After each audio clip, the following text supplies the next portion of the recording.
Shalom, this is Nashika.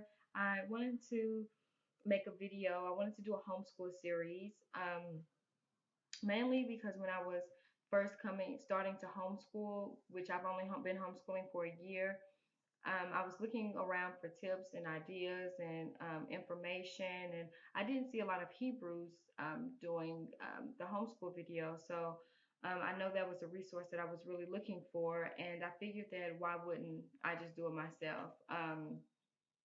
You know, for maybe other people out there who maybe need the motivation or whatever the case may be. I'm by no means an expert. I've only been homeschooling for a year, so I'm still learning the basics, trying to manage time and organization and everything like that. So, I figured that I would just share my experience and share, the small things that have been working for us. So, this particular video, I wanted to talk about how to incorporate the Hebrew into the homeschool daily learning.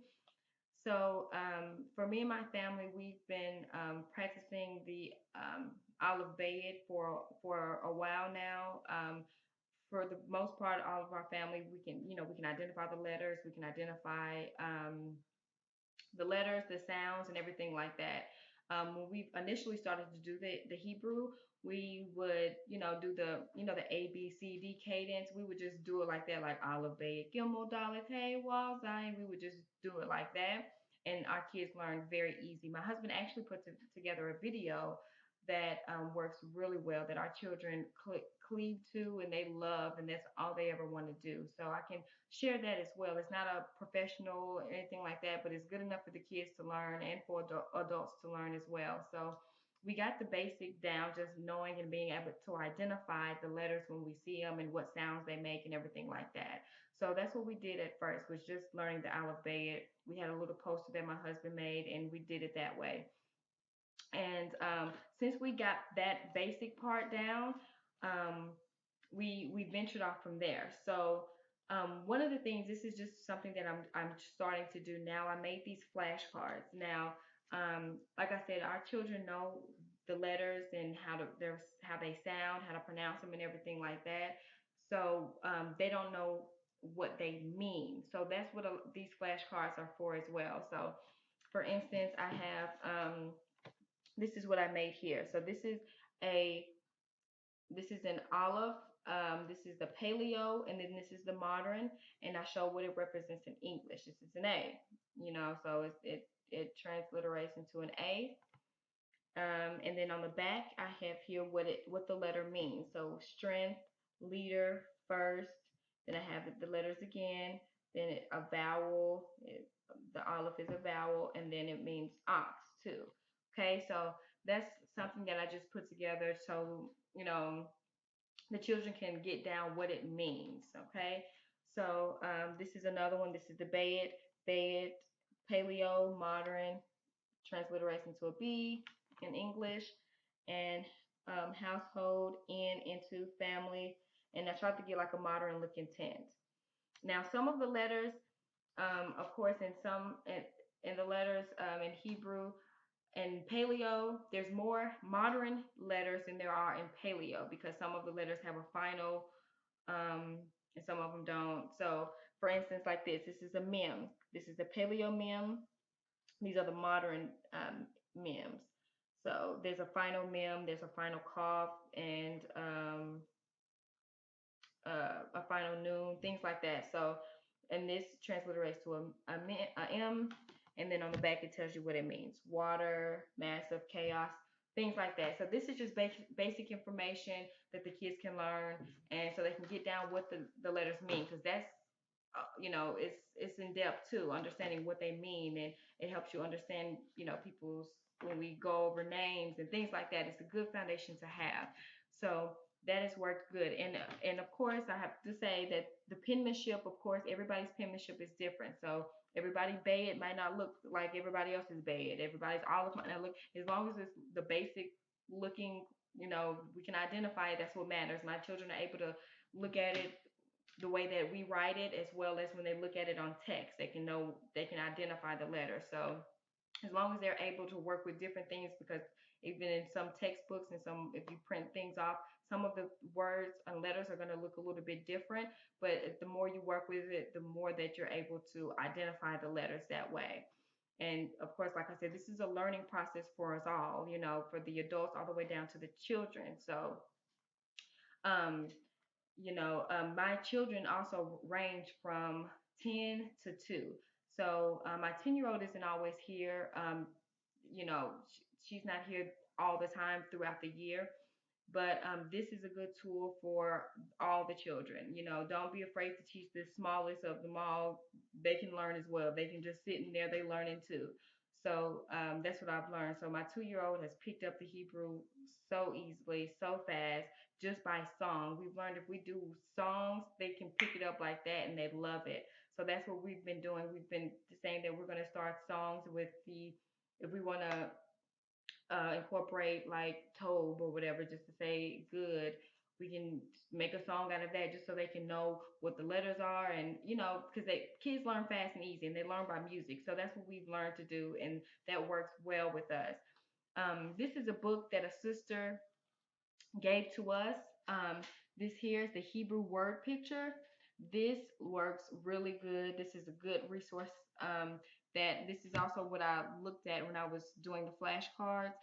Um, so this is really good. It breaks down the letters. It tells you the history of the letters all the way from, the earliest they could find to now. It breaks down all the letters really good. It does some transliterating. It does a lot of different things, and it's really, really good. It's helped us out a lot. And I haven't even dug into it like I really want to, but it has helped.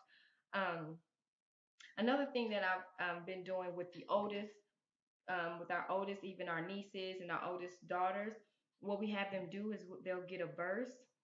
So we'll teach them memorization. They'll get a verse, and they will write it in English, and they'll write it in Hebrew, in modern Hebrew, and then in Paleo Hebrew.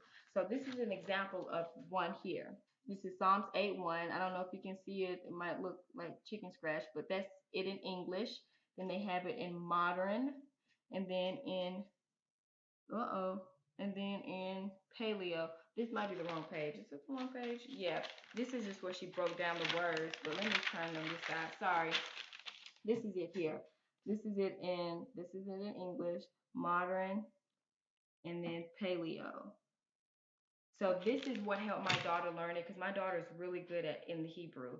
She knows it. I don't even know all of my paleo that well. She's really good. I mean, I have to think about it sometimes, but she has it like that because we will make her do it all the time. And of course, they'll get frustrated with it sometimes, especially when they are first learning, because it might frustrate them because they don't know all the letters. But once they do it and they're doing it all the time, they'll be able to do it like that, and it works really good. And this is something that we have them do to help them memorize the paleo, know the modern when they see it, and then it helps them with just learning the Bible verse. Usually we'll have them memorize the Bible verse. They have to understand what they're reading, we have them break down the words and everything like that. So that's something that's working. I'm with a lot with this. We've been doing it. Sometimes we'll just do it randomly, like get your notebook. Let's get the verse down. But when we actually start which we're going to start in August, the whole routine and everything like that. This is something that I'm going to have her do. That's what she's going to know to do as soon as we get up and get started with homeschool. She's going to grab her notebook, get the verse of the week, write it in English, modern Hebrew, and paleo every single day. That's going to be the first thing that she does every single day. That way it gets stuck in her head. We go over the verse, what the verse means, understanding that verse. We break down the verse with each letter so she can know each word, so she can have all that down packed. So that is what some of the things that we're doing when it comes to the Hebrew and learning it. Like I said, we're all learning it.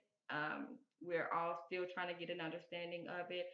But these are the things that will really help. And like I said, I'm going to um, post the Olive Bayet song that my family we sing all the time. That's all my 2-year-old wants to do, is do the Olive Bayet song, and they love it. So if you have any ideas, or if you know of any other Hebrew homeschoolers that are on YouTube, just please leave it in the comments. Let us all know, because I know how I feel when I'm looking for information. I would like to find other Hebrews or other people, that have this similar understanding that we have to get information from. So I decided to maybe start that platform here.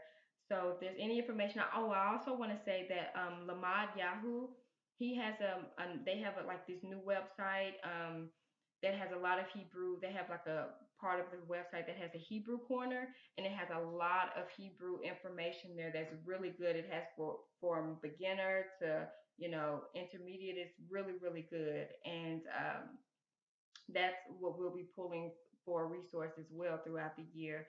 So if you want to check that out as well. So any information that you guys have, anything that you guys want to share, please leave in the comments for other moms who are out there. But I just wanted to come and share these few things that we do and the things that we're doing here that have helped and are really good. So um, yeah, that's it really. So I'm gonna leave. I am going to post that out of bed because I think that it would be really good. Again, it is not professional because you have people out there. But anyway, that's it. I'm just rambling now. So shalom.